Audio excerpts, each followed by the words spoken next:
సహజంగానే మనుషుల్ని బాహ్య సౌందర్యం ఆకర్షిస్తుంది.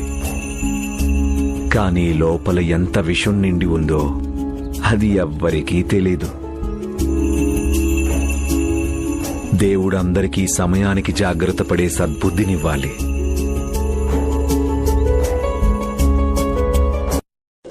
ఎవరి హృదయంలో హరి కొలువుంటాడో నీకు ఎన్ని కష్టాలు సమస్యలున్నా ఒక్క సముద్రపు అలతో నీ కష్టాలన్నీ కొట్టుకుపోతాయి.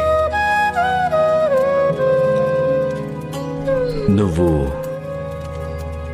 శ్రద్ధ ఇంకా సబూరితో ఉంటే చాలు. ఎవరంటారు నిన్ను అసమర్థుడని? నువ్వు కొన్ని తప్పులు చేశావు, అది ప్రతి మనిషి చేస్తాడనుకో.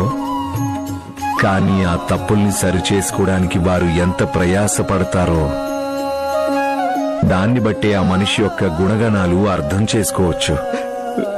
ప్రతి మనిషిలోనూ మంచి గుణాలు ఉంటాయి, చెడు గుణాలు ఉంటాయి. మంచి గుణాలు మనకి, మన చుట్టుపక్కల జనాలకి సంతోషాన్ని కలిగిస్తాయి. ఇక చెడు గుణాలు మనల్ని, మనవాళ్లకి, మన సంతోషాలకి దూరం చేస్తాయి.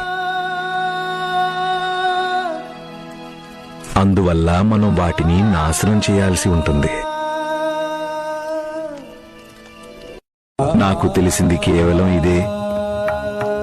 మనిషి మాటలు అలాగే కార్యాలు ఒకేలాగా ఉండాల్సి ఉంటుంది. నా అనుభవంతో చెప్తున్నాను. లోకంలో అలాంటి వాళ్ళు ఎందరో ఉంటారు. వాళ్ళు మంత్రాన్ని కంఠస్థమైతే చేస్తారు, కానీ వాటి సారం అర్థం చేసుకోరు. మంత్రాల్లోని నిగూఢ జ్ఞానాన్ని అర్థం చేసుకోరు. మంత్రాల్లోని పరమార్థాన్ని వాళ్ళ జీవితానికి అన్వయించుకోరు.